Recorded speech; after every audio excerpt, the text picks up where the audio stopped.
Passons maintenant à un autre sujet.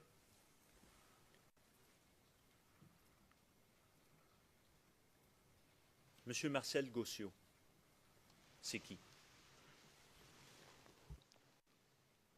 C'est le directeur général du port autonome d'Abidjan.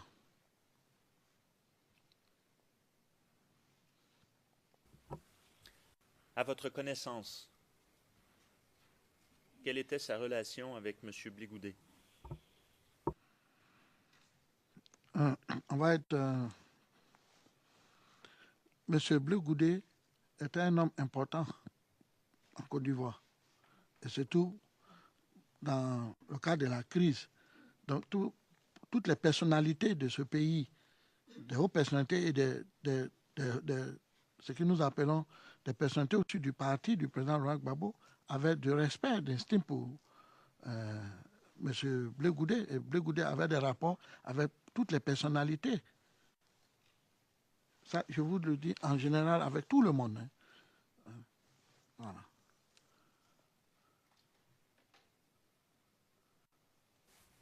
Très bien, c'est noté. À votre connaissance, ils se connaissaient, M. Gossiot et Blégoudet, depuis quand? Ça remontait à quand, à votre connaissance?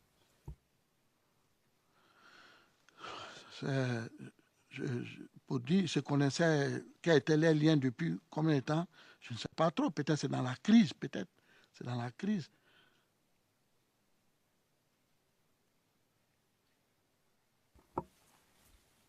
Donnez-nous des détails dans la crise. Non, je pense que je vous ai déjà dit que M. Blé Goudé était à l'étranger, il était en train de faire ses études lorsque la crise s'est déclenchée.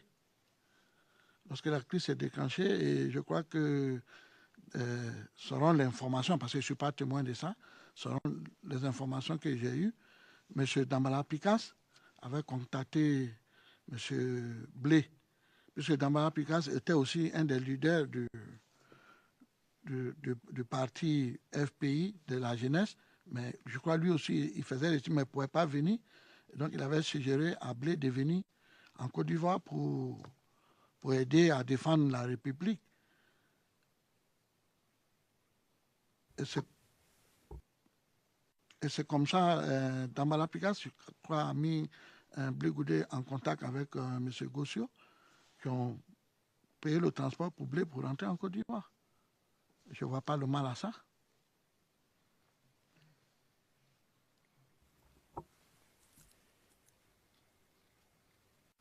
Juste revenir, on a parlé hier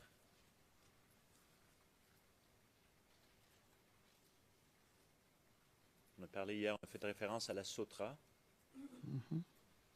On a fait référence au port d'Abidjan. J'aimerais revenir au soutien de M. Blégoudet, soutien financier.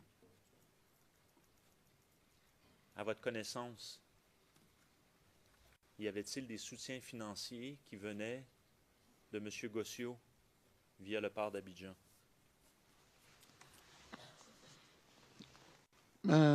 Monsieur le procureur,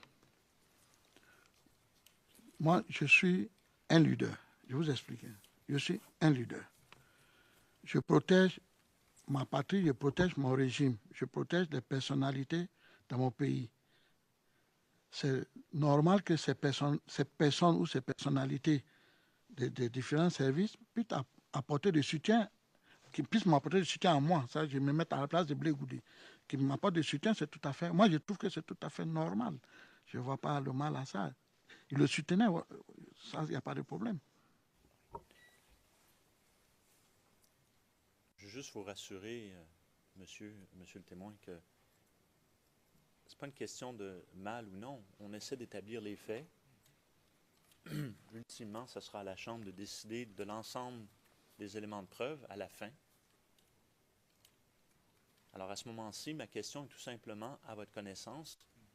Donc, vous confirmez qu'il y avait des soutiens financiers à M. Blégoudet via M. Gossiot par le port d'Abidjan.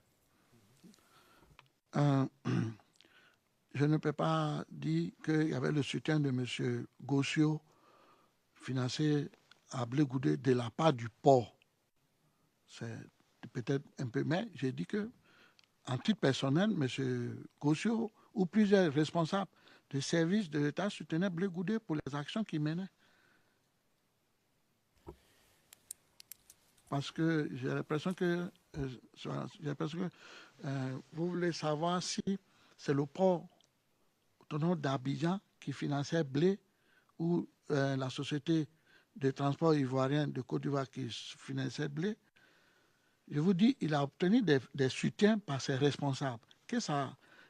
Que si c'est de la caisse du port ou chose, ça, je ne travaille pas là-bas. Mais ils l'ont soutenu. Et ça, comment avez-vous appris cela? Comment savez-vous cela, cette information? C'est ce que je viens de vous dire tout à l'heure. Je dis, je ne suis pas témoin mais je sais très bien, c'est ce que nous avons tous attendu avec tout le monde. C'est ce que je vous ai dit. J'ai dit ça dans la déclaration, que c'est les responsables qui le soutenaient. Moi-même aussi, souvent, on me soutenait. J'ai dit, souvent, il partait me donner un peu de l'essence pour faire mes voyages.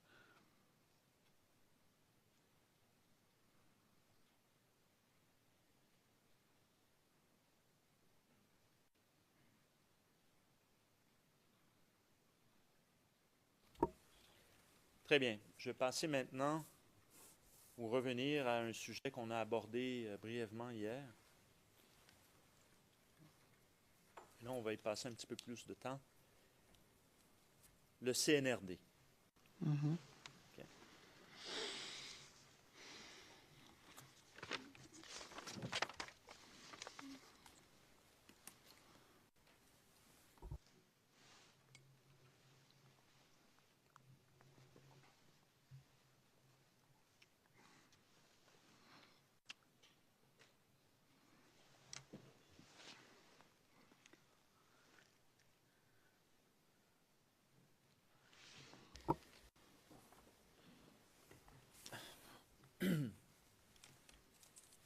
À votre connaissance, qui était le président du CNRD? Je crois déjà répondu à cette question hier.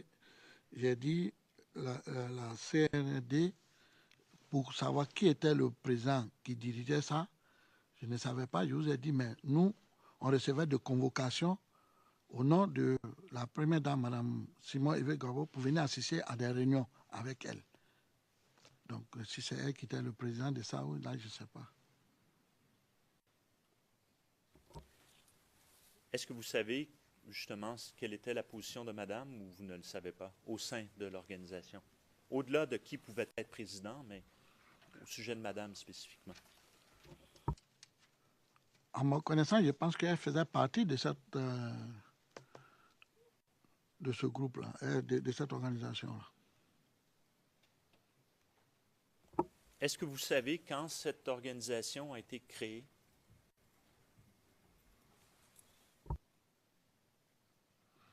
Non. Quand vous avez-vous fait partie ou participé ou commencé à participer aux activités? Je crois que moi, personnellement, j'ai commencé en 2010. C'est là que j'ai commencé à recevoir des convocations, à assister à des réunions.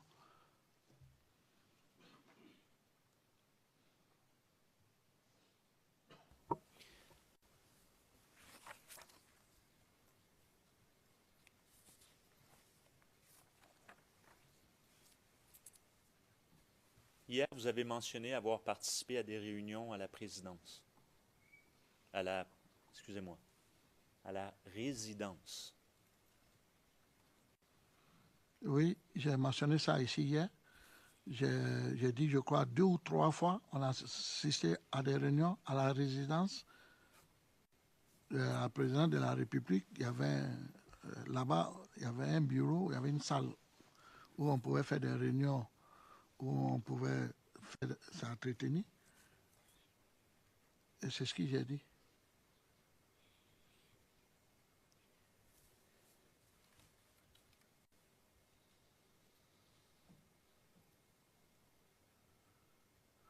J'aimerais que vous décriviez brièvement, afin de vous situer dans le temps. Vous dites qu'il y a 3 réunions où vous êtes allés. Je dis 2 ou 3. 2 ou 3. J'aimerais que vous décriviez cette salle. Parmi les 3 réunions, est-ce qu'il y a une de ces réunions qui était plus grosse que les autres? En d'autres mots, qu'il y avait plus de participants à la réunion parmi celles-ci. Merci, monsieur le procureur. D'abord, bon, la première réunion, d'abord, vous voulez que je vous explique où se trouve la salle? On peut commencer par ça. Oh, d'accord, ok, merci. À la résidence du président de la République, il y avait un bâtiment où il y avait des bureaux, je crois des bureaux qui appartenaient à le garde rapproché de son Excellence, le président Gbagbo. Et puis, en même temps, dans ce bâtiment, il y avait une salle aussi comme ça, je crois, grand comme cette salle. Grand comme cette salle. Et il y avait une petite salle aussi, moyen que ça. Donc, notre première réunion, on était juste quelques leaders de la Gracie patriotique, où on a entretenu, nous sommes échangés avec la première dame et les personnalités qui étaient là, pour une autre rencontre, où on devait se rencontrer des fois pour en discuter l'évolution de la situation sociopolitique qui prévoit dans le pays et ce qui s'est passé. Il fallait en discuter et voir quelles sont les dispositions à prendre et qu'est-ce qu'il faut faire.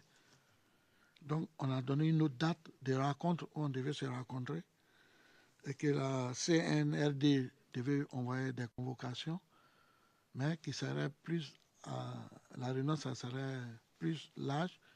Chaque membre de leader devait venir avec 3 ou 4 personnes, et laquelle la société civile, les associations religieuses, tout ça, plusieurs personnes ont été invitées à cette réunion. Et je crois que c'est là la deuxième réunion qui était un peu plus grande, où il y avait, je crois, plusieurs personnes. Il y avait plus de 100, 150 personnes, à ma connaissance. Ce jour-là, moi, j'ai été surpris de voir beaucoup d'hommes à cette réunion. Mais ils ont été tous convoqués pour venir échanger un peu par rapport à la situation. Et c'est ce jour-là, les leaders, chacun a pris la parole pour poser des questions aux responsables qui étaient là, avec la première dame, avec les ministres, le ministre de l'Intérieur, de la Sécurité qui était là, le ministre des Transports, il y avait le directeur adjoint, M. Issa Malik, il y avait quelques personnalités du gouvernement qui étaient là à cette réunion. Parce que c'était une réunion d'échange et chacun devait donner ou poser des questions pour donner son point de vue, vu la situation du pays. Et vous, lors de cette deuxième réunion, est-ce que vous vous êtes exprimé? Oui, monsieur le procureur. Vous rappelez-vous ce que vous avez dit ou les sujets que vous avez traités, vous, personnellement? Oui, monsieur le procureur, je me souviens bien lorsque ils ont commencé à donner la parole. Je crois que j'étais en 4e ou 5e position pour demander la parole. Lorsqu'il a demandé la parole, ma question était par rapport à la situation sociale et la gravité même de la situation politique même de notre pays, parce que les Nations Unies avaient pris des résolutions, des décisions pour ne plus permettre des vols de nos avions, de nos hélicos. Il y avait beaucoup de choses qui ont été mises en embargo contre la Côte d'Ivoire, contre même le régime de M. Gbagbo. Donc ma question était si, à madame. Quand j'ai pris la parole, j'ai dit qu'il faut que les choses soient dites, la vérité soit dite. Parce que moi, à ma connaissance, je ne peux pas comprendre que nous, la Côte d'Ivoire est notre pays. Et aujourd'hui, il y a des résolutions qui ont été prises sur le plan militaire, même sur le plan de sécurité. Nos avions, nos hélicos ne peuvent plus s'envoler, étaient interdits par la résolution des choses de las Nations Unies. Et il y a beaucoup de décisions qui ont été prises qui ne nous permettaient plus, on était bloqués dans beaucoup de choses. Donc, ma question était qu'on dise la vérité, parce que si nos avions ne peuvent pas envoler, si, par exemple, nos chars de guerre ne peuvent pas sortir pour défendre la Côte d'Ivoire, c'est que nous avons perdu. Nous avons perdu parce que la LICON, l'ONU et tous les autres, les locaux s'envolaient tous les jours, tous les nuits, tous les matins. Mais ils avaient des stratégies. Si une fois que les avions pouvaient s'envoler, ils pouvaient connaître la position de nos FDS, ils pouvaient connaître les positions de nos stratégiques, et nous, on ne peut rien savoir, on ne peut rien connaître. Donc moi, je trouve que nous avons déjà perdu, on a perdu la guerre. Est-ce que ce n'est pas mieux de dire la vérité et qu'aujourd'hui, on puisse trouver ou on prend une décision définitive pour savoir ce qu'on doit faire, puisque on est dans notre propre pays et on ne peut pas s'envoler avec notre propre hélico. Ça veut dire qu'on a perdu. C'est ainsi, elle a dit qu'elle laissera la parole au ministre du Transport. Le ministre du Transport m'a donné une réponse, m'a dit qu'il est en train de travailler dessus. Pareil aussi pour le ministre de l'Intérieur et de la Sécurité, c'était pareil. Ils me disent qu'ils travaillent dessus. Bon, moi j'ai pris ça comme ça. J'ai accepté de prendre ça comme ça. Et il y a plusieurs personnes qui ont passé aussi, qui ont posé à peu près les mêmes questions.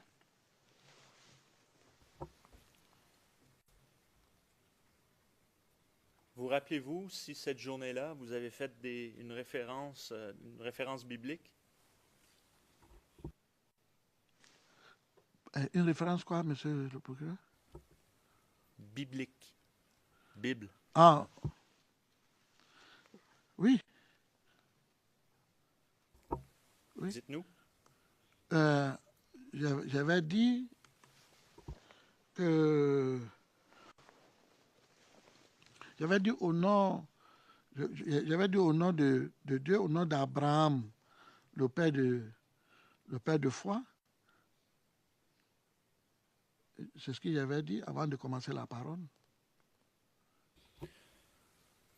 Donc, vous vous rappelez d'avoir fait référence au Dieu d'Abraham? Oui. Très bien.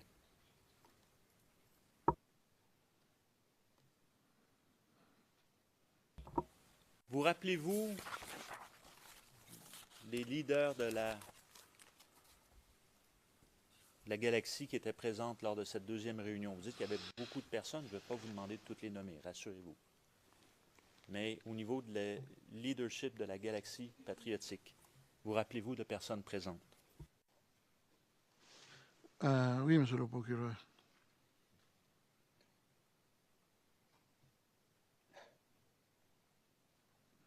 Il y avait moi-même, il y avait Arnaud Castro, il y avait Youssouf Fofana du Voix du Nord, il y avait Zegen Touré,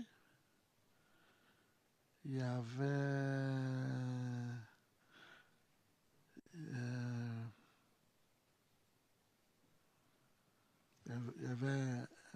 un ami aussi qui s'appelait Koné Lagaton, qui était de la galaxie patriotique. Koné Lagaton dit le grand cheval.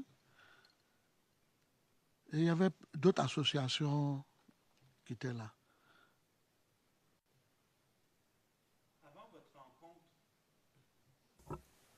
Avant votre rencontre du CNRD dans cette salle, savez-vous si avant il y avait eu également un autre meeting de la majorité présidentielle?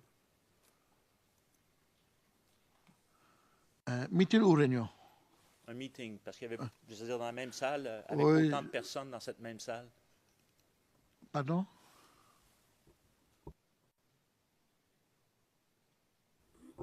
Je vais reformuler. Oui. Dans cette salle, vous avez dit il y a une réunion du CNRD, beaucoup de personnes.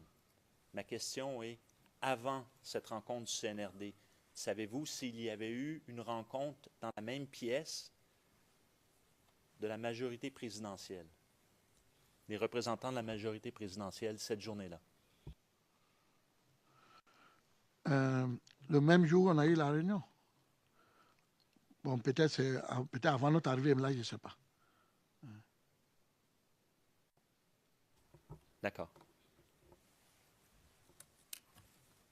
Your Honors, I will now...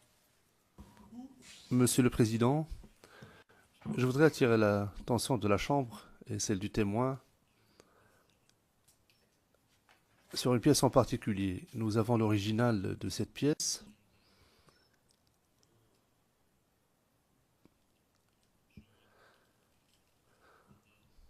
Je vous montre la pièce. Je vais sortir la pièce de cette enveloppe, référence 0034 0011.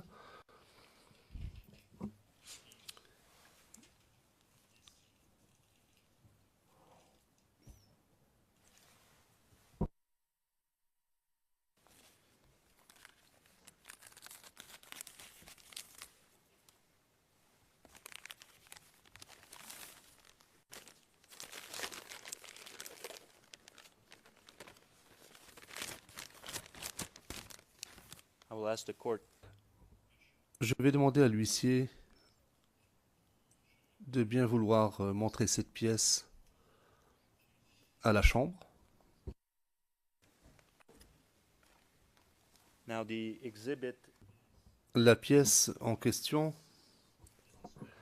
a fait l'objet d'une divulgation en 2012. Elle porte la référence 0018 08 10.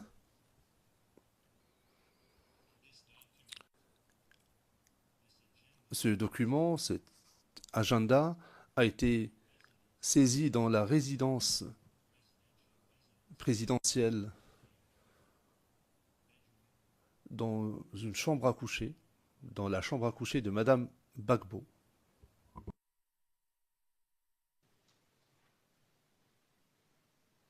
I will now draw the attention.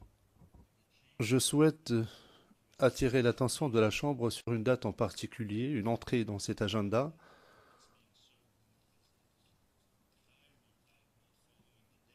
C'est sous forme de journal plutôt que d'un agenda, mais vous pourrez déjà suivre les dates manuscrites. Prenez le 2 septembre.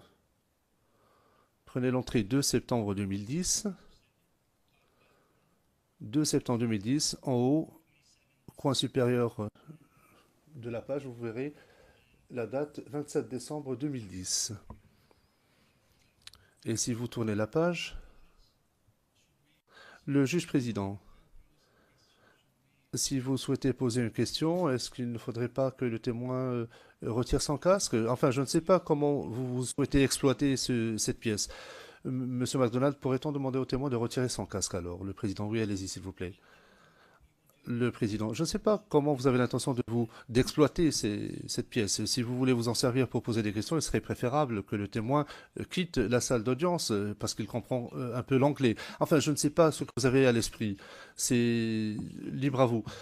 Monsieur MacDonald, à ce stade-ci, je ne pense pas qu'il faille que le témoin quitte le prétoire. Je voudrais simplement que la Chambre se reporte. Le juge président interrompant, si vous voulez simplement nous donner une indication, vous n'êtes pas tenu de le faire, nous sommes en mesure de lire. Monsieur MacDonald, tout à fait. Prenez l'entrée 30 septembre. Il y a un 2 à gauche. Et il s'agit de la page de la transcription qui a été divulguée parce que l'original ne portait pas de référence. J'attire l'attention sur la page 0018. La page principale se termine par 0810 Et la page qui m'intéresse, c'est la page 0851. C'est celle que vous avez sous les yeux, Monsieur le Président. Je le précise au fin du compte rendu. Et je vais maintenant poser une question. Please. Président, allez-y.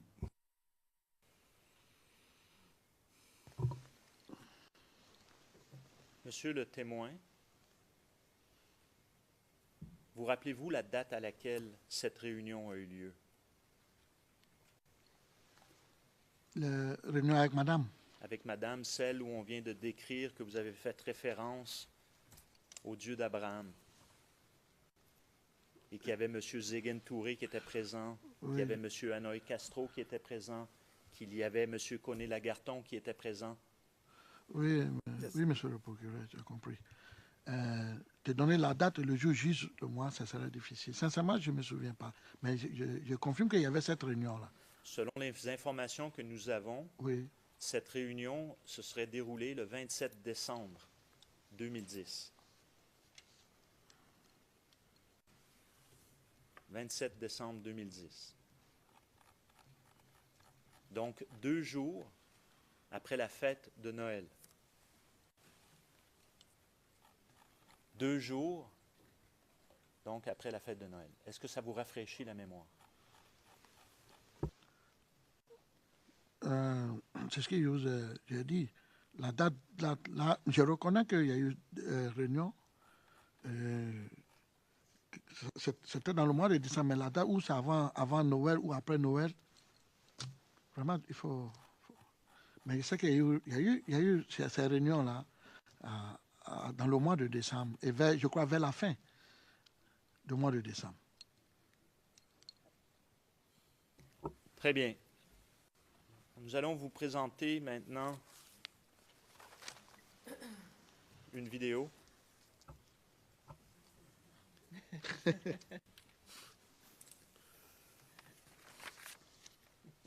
Et cette vidéo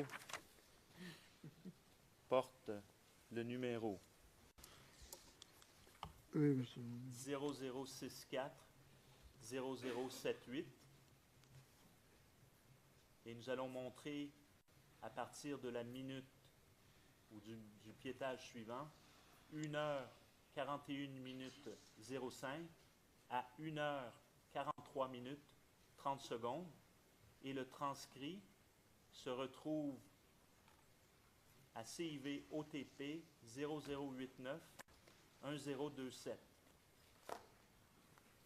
Alors, Sorry, Mr. MacDonald. Maître Rocher, je vous prie de m'excuser, mais Monsieur MacDonald, puis-je poser la question suivante à la Chambre? Serait-il possible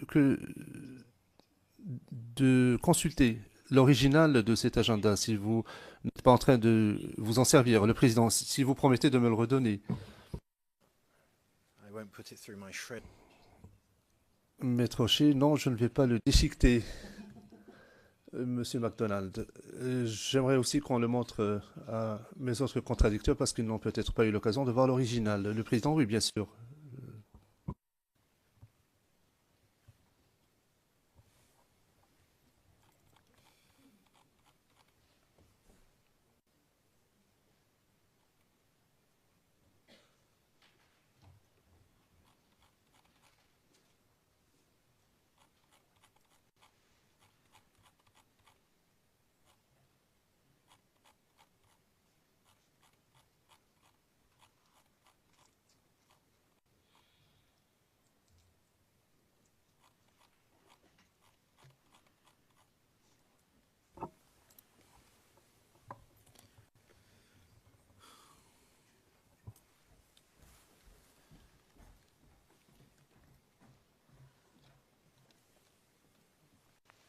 so we'll have to be on evidence 2 if I'm not.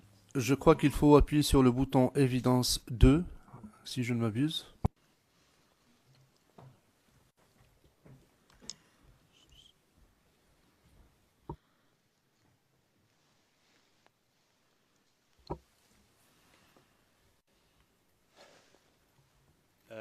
Monsieur le témoin, je vais vous demander de regarder.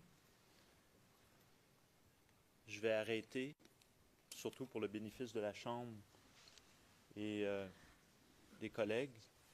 Et après, on va laisser continuer la vidéo et on reviendra par la suite avec des questions.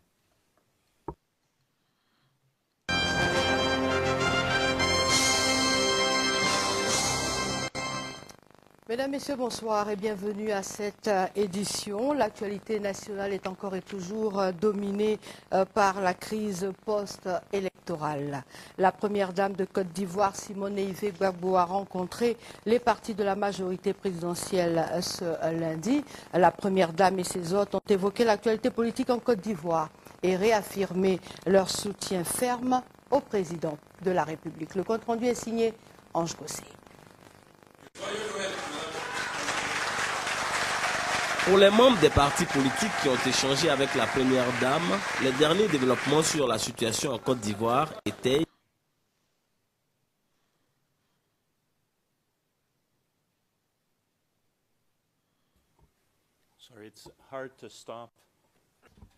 Il est difficile de faire un arrêt sur l'image quand l'image ne dure qu'une seconde. Nous allons nous reprendre.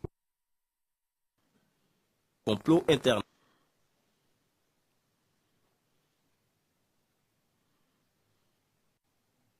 A rencontré les partis de la majorité présidentielle ce lundi. La première dame et ses hôtes ont évoqué l'actualité politique en Côte d'Ivoire.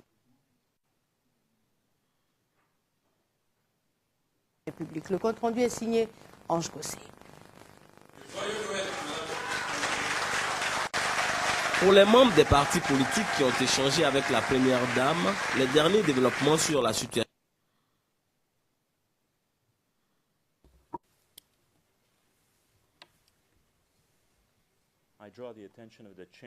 J'attire l'attention de la Chambre au fin du compte-rendu que nous nous sommes arrêtés à 1 minute 41 et je ne vois pas le reste.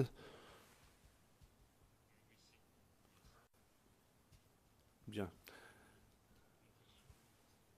41-21, où l'on voit Madame Gbagbo avec un document écrit. Monsieur le témoin. Oui, monsieur le procureur. Tout à l'heure, on a fait référence à une salle dans laquelle la réunion en question a eu lieu. Est-ce que vous êtes en mesure de confirmer s'il s'agit de cette salle ou non? Si, monsieur le procureur, c'est bien la salle. On vous a montré un très bref extrait.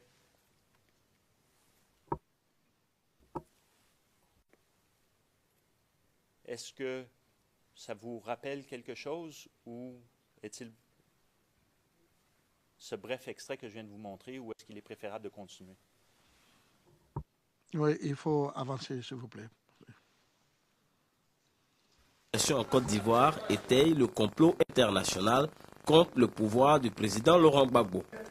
Cet ensemble de partis politiques, membres de la majorité présidentielle, souhaite comme riposte la rupture des relations diplomatiques entre la Côte d'Ivoire et les pays qui se montrent hostiles à son égard, la mise sur pied d'un comité d'études pour la création d'une monnaie ivoirienne et le réarmement moral de la Côte d'Ivoire résistante. Contre toutes les attaques que subit la Côte d'Ivoire, ensemble nous devons avoir une réponse appropriée, a indiqué la première dame de Côte d'Ivoire. Il est évident que contre les attaques de l'UEMOA, on sera obligé de résister et de mettre en place un système qui permet de maintenir notre économie debout. Donc, au fur et à mesure qu'on va progresser, des mots d'ordre seront lancés à la population. Et on doit trouver une population qui est mobilisée. On doit à chaque fois trouver une population qui est debout, qui est mobilisée, qui est prête à prendre sa part. La libération, la délivrance ne se fait jamais, n'est-ce pas, sans que chacun paye sa part de prix. Il y a un prix à payer et chacun doit payer sa part de prix. Celui qui dit, en tout cas, moi je ne vais pas souffrir, ça veut dire qu'il a décidé que le pays là doit lui être arraché. En attendant, le grand rassemblement des partis de la majorité présidentielle, la première dame appelle à une forte participation de ceux-ci au meeting du 29 décembre 2010 à la place de la République pour soutenir le président élu de Côte d'Ivoire, son Excellence Laurent Gbagbo.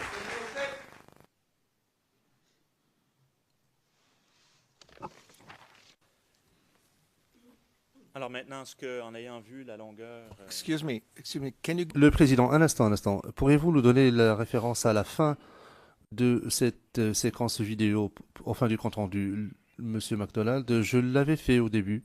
Je l'ai fait avant même de diffuser la vidéo. Parfois on oublie, mais merci de me le rappeler.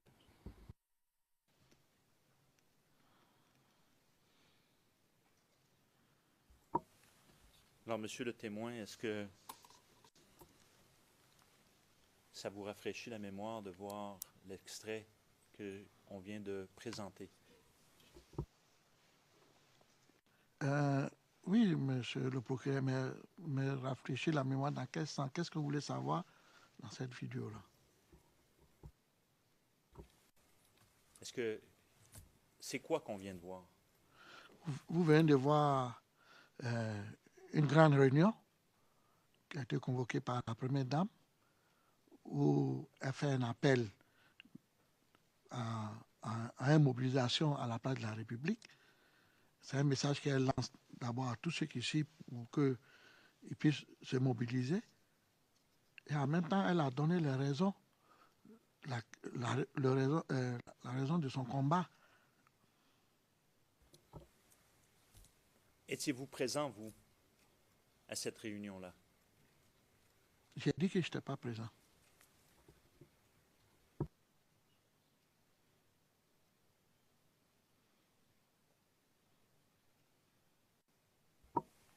À votre connaissance, avant, mais c'est dans cette pièce-là qu'il y a eu la rencontre du CNRD. Oui, monsieur le procureur, c'est dans la même salle.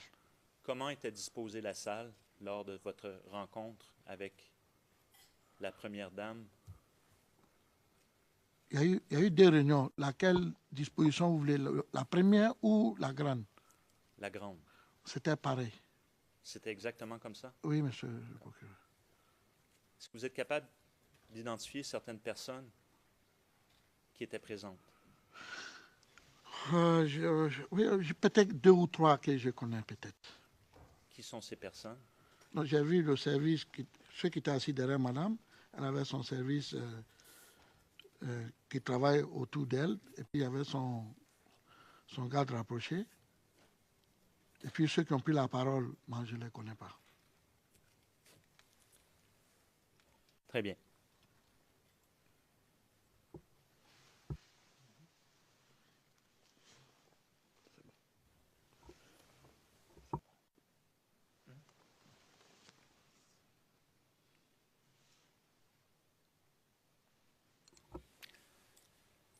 C'était quoi à votre connaissance, ce meeting qui devait avoir lieu à la place de la République le 29 décembre? C'est comme c'est la même information qu'elle a déjà dit, les raisons, l'objet du meeting, la résistance. La résistance.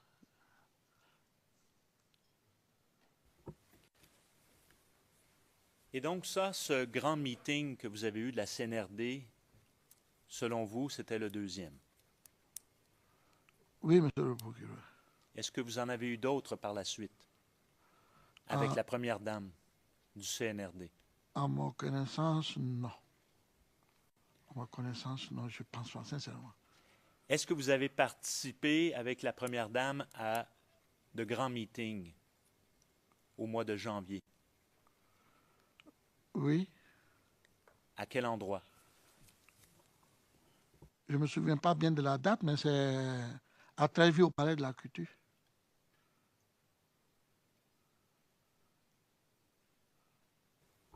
Sorry, I was going a bit fast. Désolé, j'allais un peu vite, donc je me contrains moi-même à ralentir.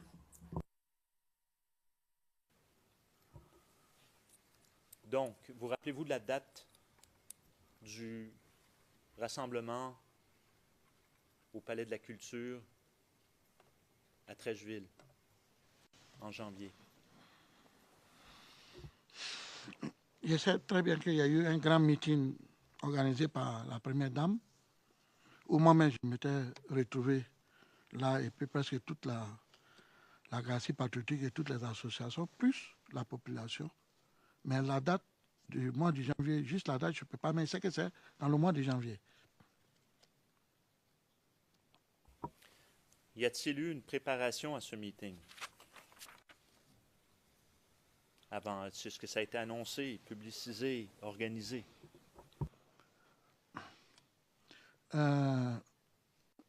Oui, monsieur le procureur, je voudrais donner un peu de détails.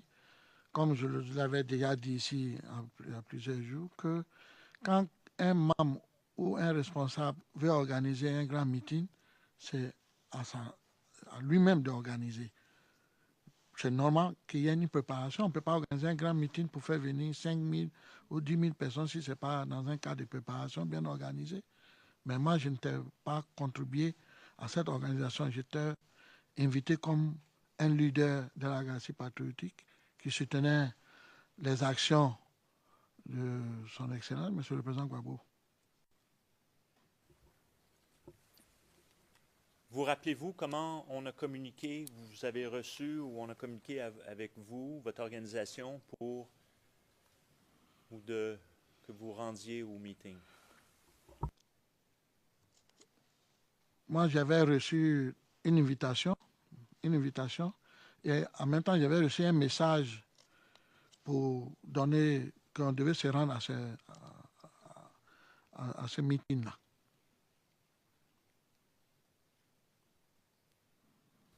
Vous rappelez-vous du contenu du message? Oui, je pense me souvenir, c'était une invitation à se retrouver au Palais de la Culture à ce meeting-là, devant la Première Dame. Vous rappelez-vous avoir montré ce message?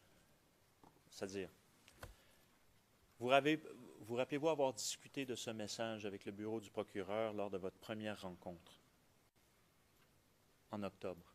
Oui, je me souviens qu'on a discuté de la méthode.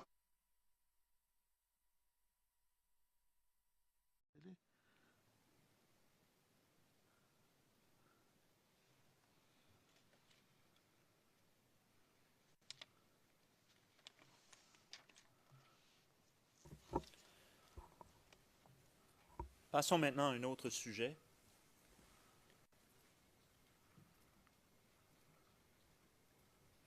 Monsieur Marcel Gossiot, c'est qui? C'est le directeur général du port autonome d'Abidjan.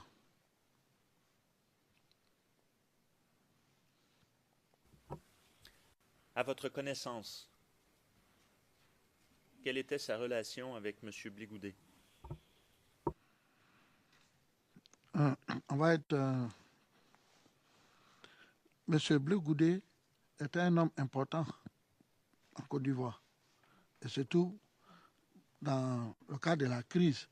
Donc, toutes les personnalités de ce pays, des hautes personnalités et de ce que nous appelons des personnalités au-dessus du parti du président Laurent Gbagbo, avaient du respect, d'estime pour M. Bligoudé. Et Bligoudé avait des rapports avec toutes les personnalités. Ça, je vous le dis en général avec tout le monde. Hein. Voilà.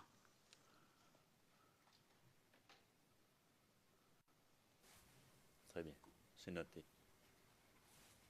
À votre connaissance, ils se connaissaient, M. Gossiot et Bligoudé, depuis quand? Ça remontait à quand, à votre connaissance?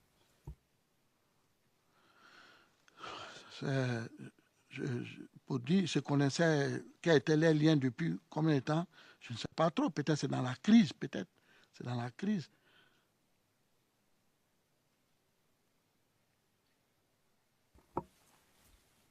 Donnez-nous des détails dans la crise. Non, je pense que je vous ai déjà dit que M. Bligoudé était à l'étranger, il était en train de faire ses études lorsque la crise s'est déclenchée.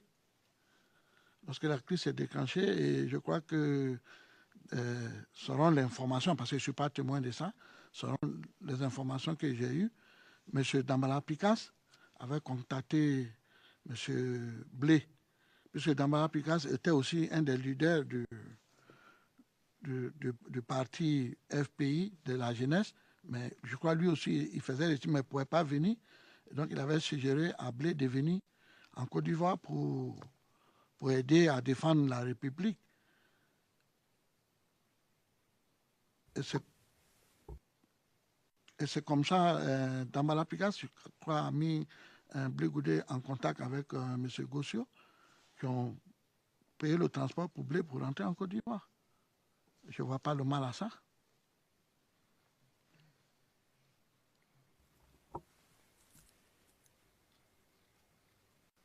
Juste revenir, on a parlé hier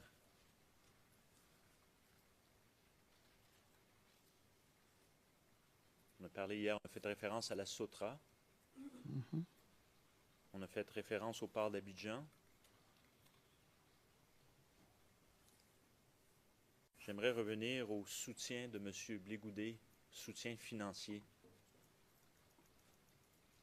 À votre connaissance, y avait-il des soutiens financiers qui venaient de M. Gossio via le port d'Abidjan?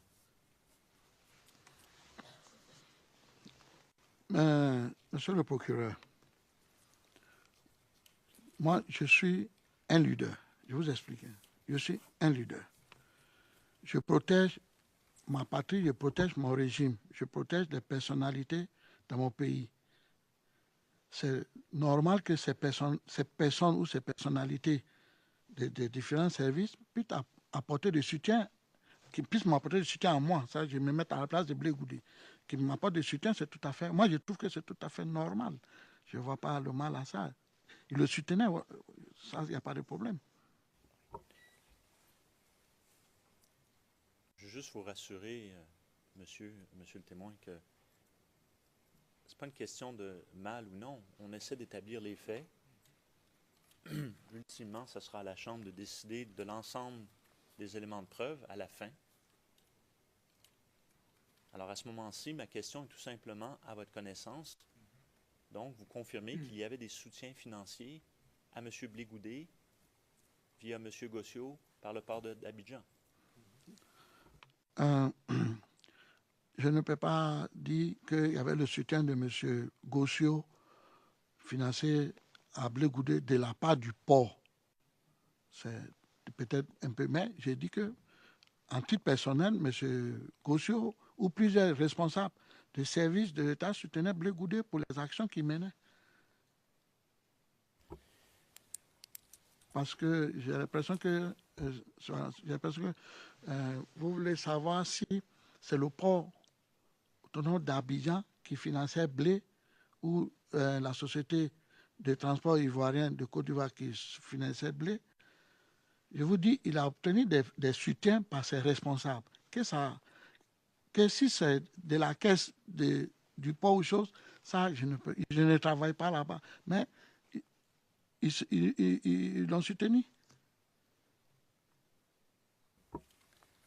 Et ça, comment avez-vous appris cela? Comment savez-vous cela, cette information? C'est ce que je viens de vous dire tout à l'heure. Je dis, je ne suis pas témoin mais je sais très bien, c'est ce que nous avons tous attendu avec tout le monde. C'est ce que je vous ai dit. J'ai dit ça dans la déclaration, que c'est les responsables qui le soutenaient. Moi-même aussi, souvent, on me soutenait. J'ai dit, souvent, les patrons me donnaient un peu de l'essence pour faire mes voyages.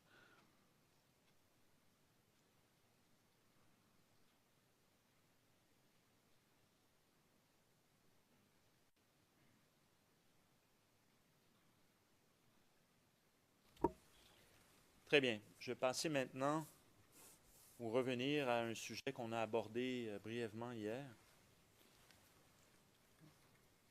Là, on va y passer un petit peu plus de temps. Le CNRD. Mm-hmm. Okay. n'êtes pas en train de vous en servir. Le président, si vous promettez de me le redonner. Maître Rocher, non, je ne vais pas le déchiqueter. Monsieur MacDonald, j'aimerais aussi qu'on le montre à mes autres contradicteurs parce qu'ils n'ont peut-être pas eu l'occasion de voir l'original. Le président, oui, bien sûr.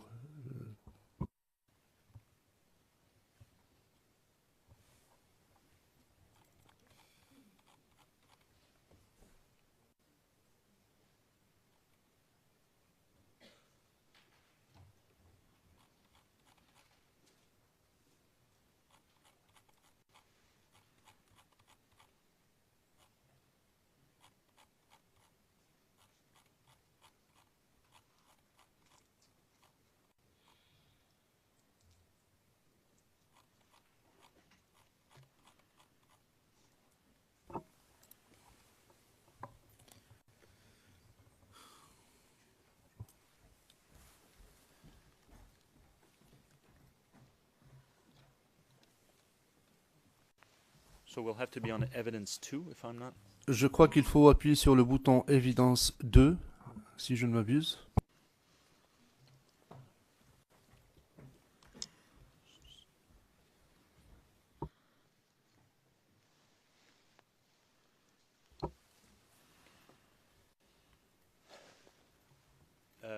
Monsieur le témoin, je vais vous demander de regarder. Je vais arrêter, surtout pour le bénéfice de la Chambre et des collègues. Et après, on va laisser continuer la vidéo et on reviendra par la suite avec des questions.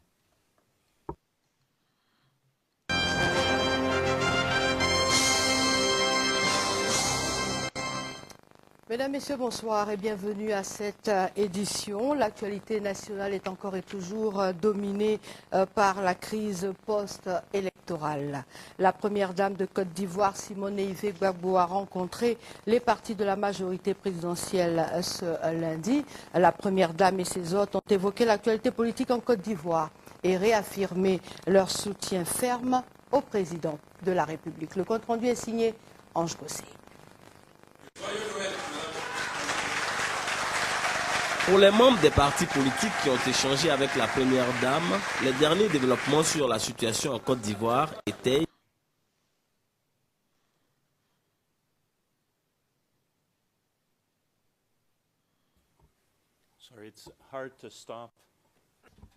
Il est difficile de faire un arrêt sur image quand l'image ne dure qu'une seconde. Nous allons nous reprendre.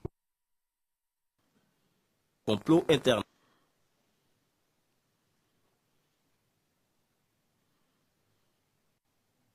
A rencontré les partis de la majorité présidentielle ce lundi. La première dame et ses hôtes ont évoqué l'actualité politique en Côte d'Ivoire.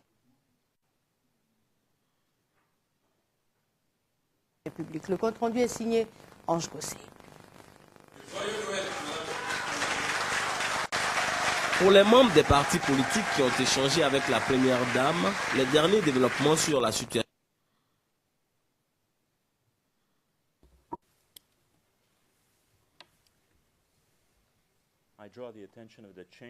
J'attire l'attention de la Chambre au fin du compte-rendu que nous nous sommes arrêtés à 1 minute 41 et je ne vois pas le reste.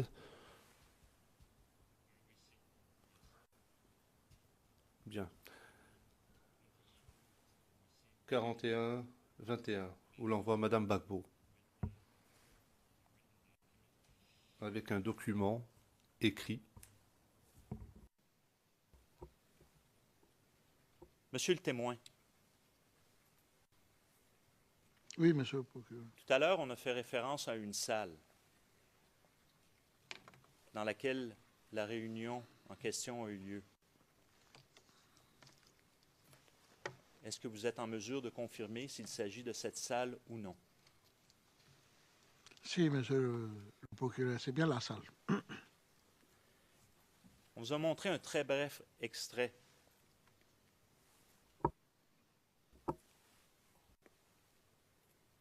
Est-ce que ça vous rappelle quelque chose ou est-il ce bref extrait que je viens de vous montrer ou est-ce qu'il est préférable de continuer? Oui, il faut avancer, s'il vous plaît. En Côte d'Ivoire étaye le complot international contre le pouvoir du président Laurent Gbagbo. Cet ensemble de partis politiques, membres de la majorité présidentielle, souhaitent comme riposte la rupture des relations diplomatiques entre la Côte d'Ivoire et les pays qui se montrent hostiles à son égard, la mise sur pied d'un comité d'études pour la création d'une monnaie ivoirienne et le réarmement moral de la Côte d'Ivoire résistante. Contre toutes les attaques que subit la Côte d'Ivoire, ensemble nous devons avoir une réponse appropriée, a indiqué la première dame de Côte d'Ivoire. Il est évident que contre les attaques de l'UEMOA, on sera obligé de résister et de mettre en place un système qui permet de maintenir notre économie debout. Donc, au fur et à mesure qu'on va progresser, des mots d'ordre seront lancés à la population. Et on doit trouver une population qui est mobilisée. On doit à chaque fois trouver une population qui est debout, qui est mobilisée, qui est prête à prendre sa part. La libération, la délivrance ne se fait jamais, n'est-ce pas, sans que chacun paye sa part de prix. Il y a un prix à payer et chacun doit payer sa part de prix. Celui qui dit, en tout cas, moi je ne vais pas souffrir, ça veut dire qu'il a décidé que le pays là doit lui être arraché. En attendant le grand rassemblement des partis de la majorité présidentielle, la première dame appelle à une forte participation de ceux-ci au meeting du 29 décembre 2010 à la place de la République pour soutenir le président élu de Côte d'Ivoire, son Excellence Laurent Gbagbo.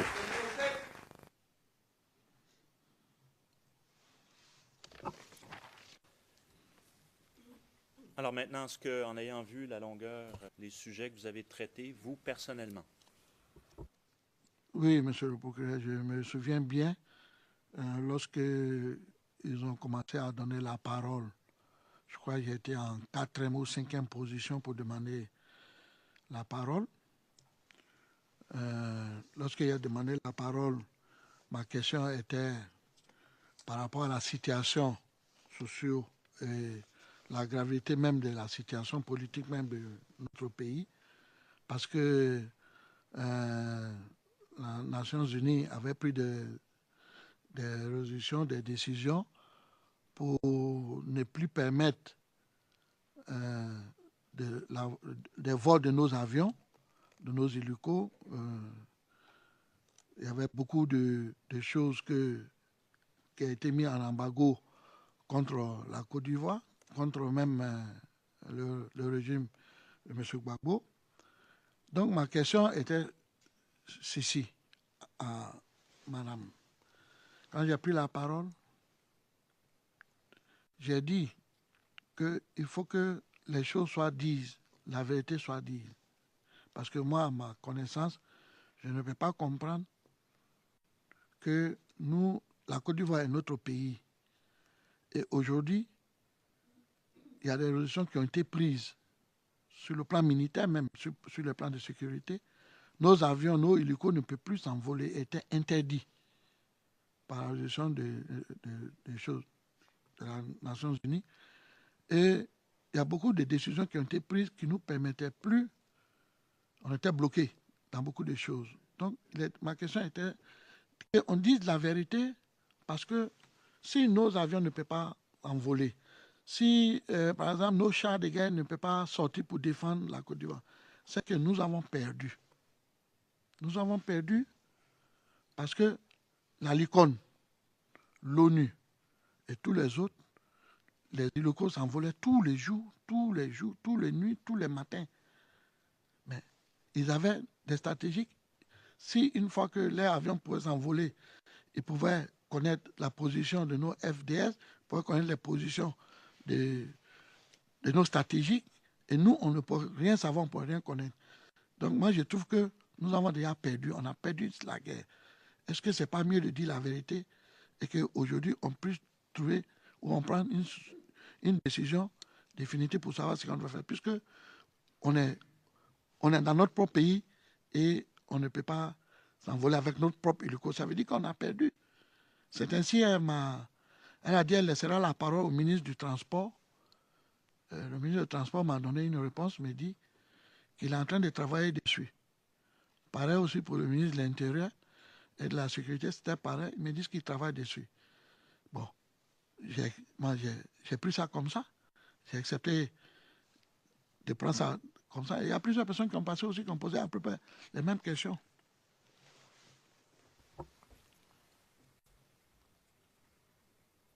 Vous rappelez-vous si cette journée-là, vous avez fait une référence biblique? Une référence quoi, monsieur le procureur? Biblique. Bible. Ah, oui. Oui. Dites-nous. J'avais dit que... J'avais dit au nom de Dieu, au nom d'Abraham, le père de foi. C'est ce qu'il avait dit avant de commencer la parole. Donc, vous vous rappelez d'avoir fait référence au Dieu d'Abraham? Oui. Très bien.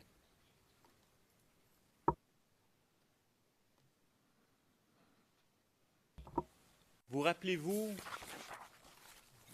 les leaders de la galaxie qui étaient présentes lors de cette deuxième réunion? Vous dites qu'il y avait beaucoup de personnes, je ne vais pas vous demander de toutes les nommer, rassurez-vous. Mais au niveau de le leadership de la galaxie patriotique, vous rappelez-vous de personnes présentes? Oui, monsieur le procureur.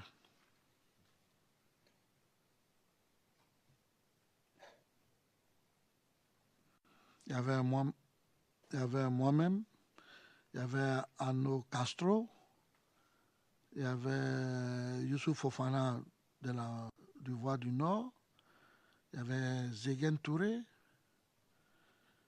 il y avait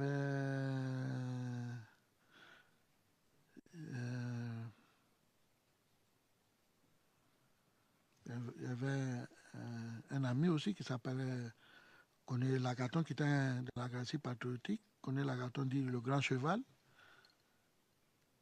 Et il y avait d'autres associations qui étaient là.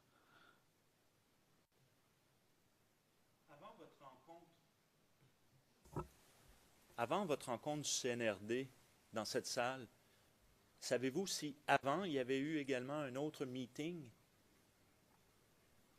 de la majorité présidentielle? Meeting ou réunion? Un meeting, parce qu'il y avait, je veux dire, dans la même salle, avec Oui. autant de personnes dans cette même salle. Pardon?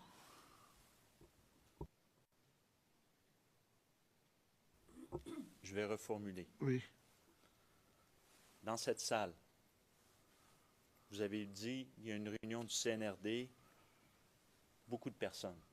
Ma question est, avant cette rencontre du CNRD, savez-vous s'il y avait eu une rencontre dans la même pièce de la majorité présidentielle, des représentants de la majorité présidentielle cette journée-là? Le même jour, on a eu la réunion.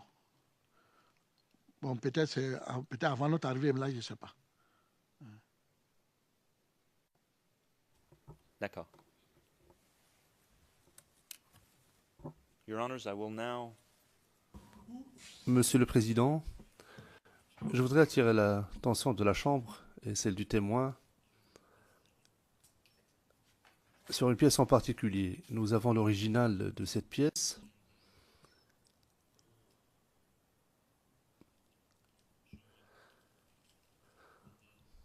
Je vous montre la pièce.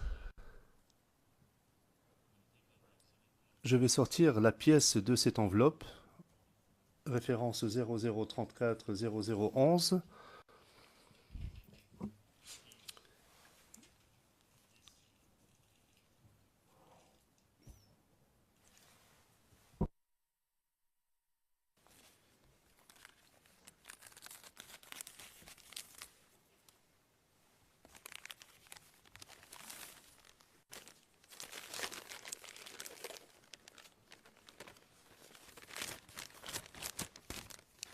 I will ask the court.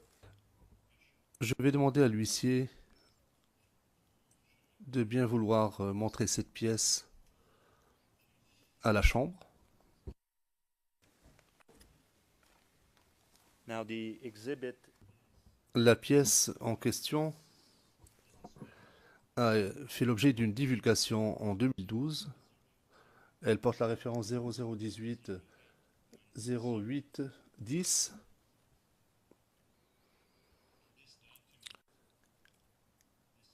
Ce document, cet agenda, a été saisi dans la résidence présidentielle,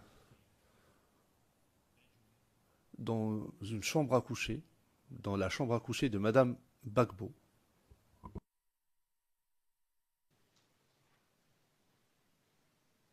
I will now draw the attention. Je souhaite attirer l'attention de la Chambre sur une date en particulier, une entrée dans cet agenda.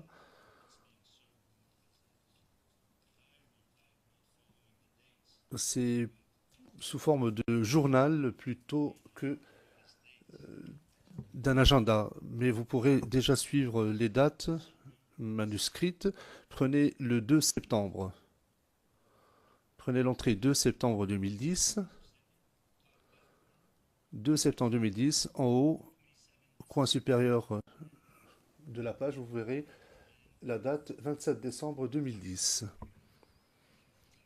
Et si vous tournez la page, le juge président.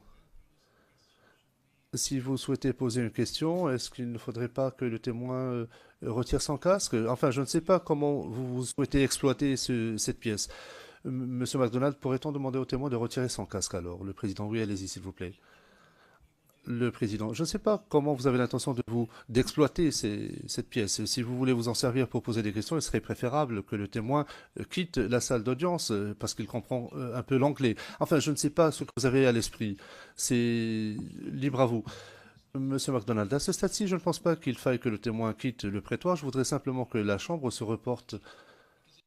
Le juge président interrompant, si vous voulez simplement nous donner une indication, vous n'êtes pas tenu de le faire, nous sommes en mesure de lire.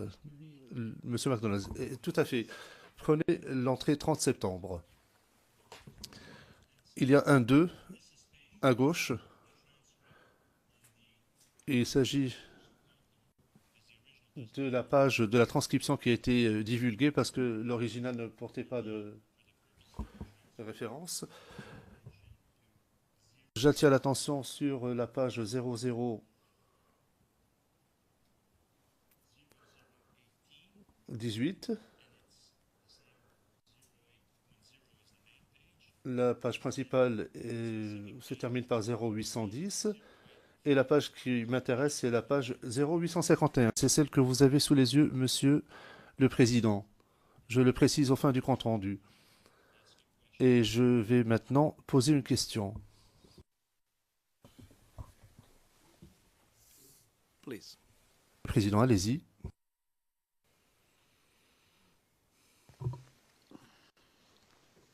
Monsieur le témoin,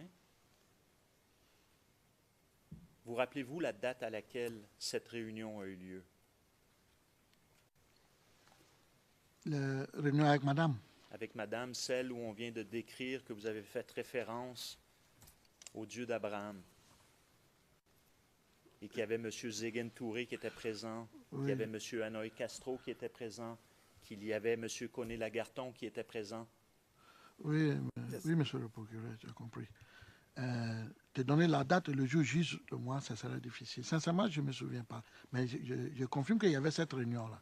Selon les informations que nous avons, Oui. cette réunion se serait déroulée le 27 décembre 2010. 27 décembre 2010. Donc, 2 jours après la fête de Noël. 2 jours, donc, après la fête de Noël. Est-ce que ça vous rafraîchit la mémoire? C'est ce que j'ai dit. La date, je reconnais qu'il y a eu réunion. C'était dans le mois de décembre, mais la date où c'est avant Noël ou après Noël, Vraiment, il faut... Mais je sais qu'il y a eu ces réunions-là dans le mois de décembre, et je crois vers la fin du mois de décembre. Très bien.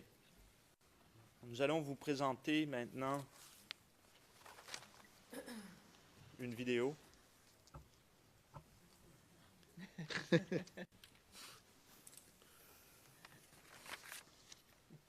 Et cette vidéo porte le numéro 0064 0078. Et nous allons montrer à partir de la minute ou du piétage suivant, 1h41 minutes 05 à 1h43 minutes 30 secondes. Et le transcrit se retrouve à CIV OTP 0089 1027. Alors, Sorry, Mr. MacDonald. Maître Rocher, je vous prie de m'excuser, mais Monsieur MacDonald, puis-je poser la question suivante à la Chambre? Serait-il possible de consulter l'original de cet agenda, s'il vous...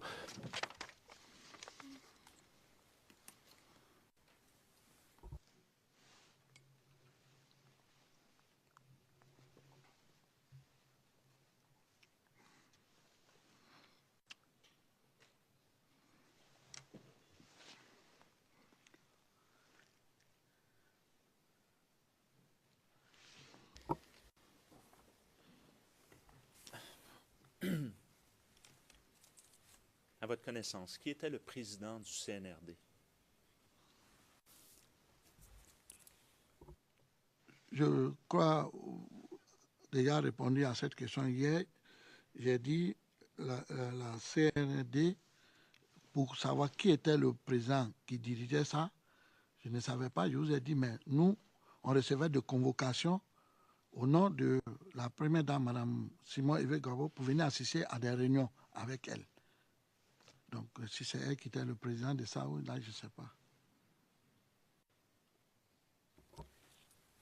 Est-ce que vous savez justement quelle était la position de madame ou vous ne le savez pas au sein de l'organisation? Au-delà de qui pouvait être président, mais au sujet de madame spécifiquement. En me connaissant, je pense qu'elle faisait partie de ce groupe-là, de cette organisation-là. Est-ce que vous savez quand cette organisation a été créée?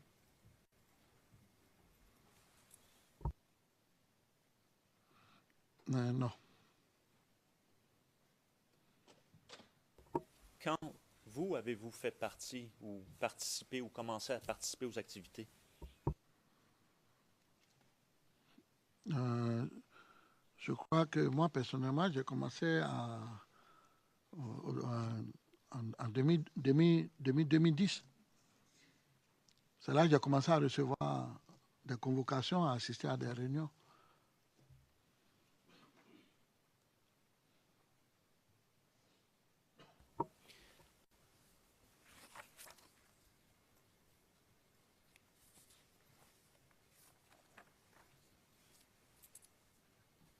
Hier, vous avez mentionné avoir participé à des réunions à la présidence. Excusez-moi, à la résidence. Oui, j'ai mentionné ça ici hier. J'ai dit, je crois, 2 ou 3 fois, on a assisté à des réunions à la résidence de la présidente de la République. Il y avait là-bas, il y avait un bureau, il y avait une salle où on pouvait faire des réunions, où on pouvait s'entretenir. Et c'est ce que j'ai dit.